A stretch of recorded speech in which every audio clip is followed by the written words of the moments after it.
The issue of gun control legislation has been hotly debated across the U.S. for centuries, since the drafting of the U.S. Constitution in 1787.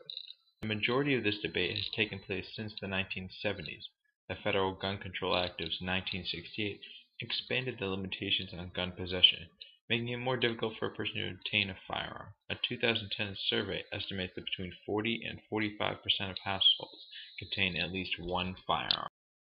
Those who advocate for an individual's right to obtain a handgun offer the Second Amendment to the U.S. Constitution as supporting evidence. The Second Amendment states that the right of the people to keep and bear arms shall not be infringed. Established in 1871, the National Rifle Association is the leading advocacy group for gun possession in the United States. Gun advocacy groups like the NRA believe guns are used more for self-protection than to commit dangerous acts or crimes. The NRA, who denied our request for an interview, gave us the following statement. For 130 years, the National Rifle Association of America has stood in opposition to all who step by step would reduce the Second Amendment right to keep and bear arms to a privilege granted by those who govern. NRA continues to fight against those who would dictate that American citizens should seek police permission to exercise their constitutional rights. NRA believes that the Second Amendment speaks to far more than a right to enjoy firearms for hunting and target shooting, the phony sporting purposes notion to which so many cling. Such notions trivialize an essential freedom which NRA is honor-bound to defend, a constitutional safeguard as worthy of defense as freedom of speech. We've talked about the truth now. Now let's talk about the justice part. You know, when the authorities can't protect you, they've got no business and no authority trying to deny you the right to protect yourself. However, there are also many advocacy groups for gun control. These groups like to point out that the Second Amendment also refers to the necessity of a militia for the security of a free state. The Second Amendment is a major interest of mine, and I think it also illustrates, in part, the difficulty of agreeing on what original meaning is. My view of the Second Amendment and what makes it so truly interesting is that it was placed in the Constitution in part as a marker of the possibility of what has to be admitted is the violent overthrow of an oppressive government. That, after all, is what we did in 1776, what we thought we were doing in 1776. So when they talk about a militia, I think that some people had in mind the image of Minutemen in Concord and Lexington and other groups of citizens. They were not necessarily thinking of state National Guards and the like. Gun advocacy groups believe that guns contribute more to gun violence than they help to prevent it. In 2008, a survey conducted estimated that 67% of all murders committed in the United States were committed with firearms. A leading anti-gun group, the Brady Campaign to Prevent Violence, who failed to respond to our interview request, features a continuously updating count of people shot in America. Gun control legislation is not continuous across the United States.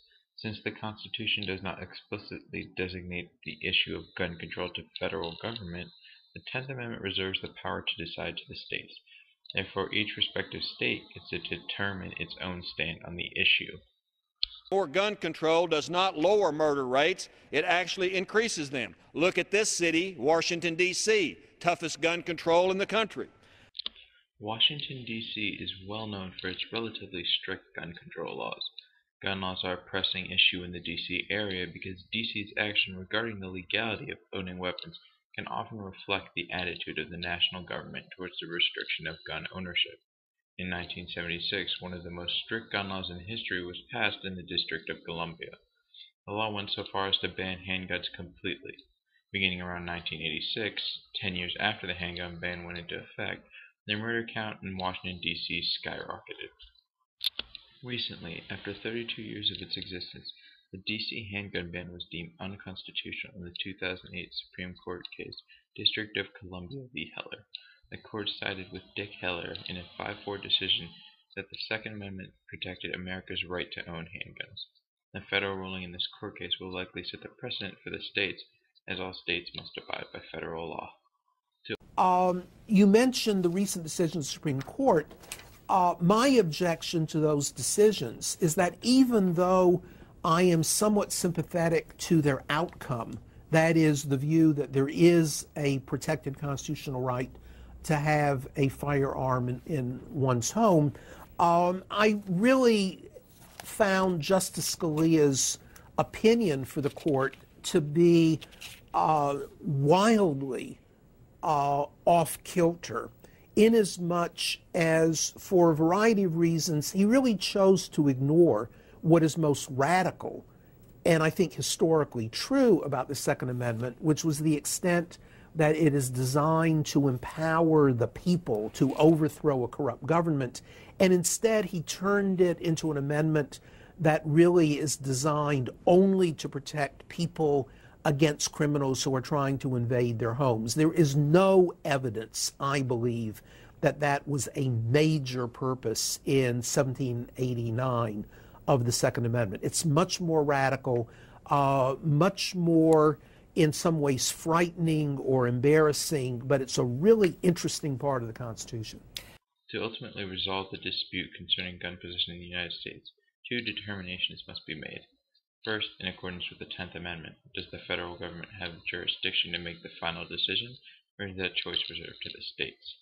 Second, does the Second Amendment give the individuals the right to own personal firearms? The debate is ongoing and requires much interpretation of the Constitution to determine the answer. Currently, gun control advocates and their elitist allies wish to subject the people to more government oppression of freedom by denying individuals the right to arm themselves.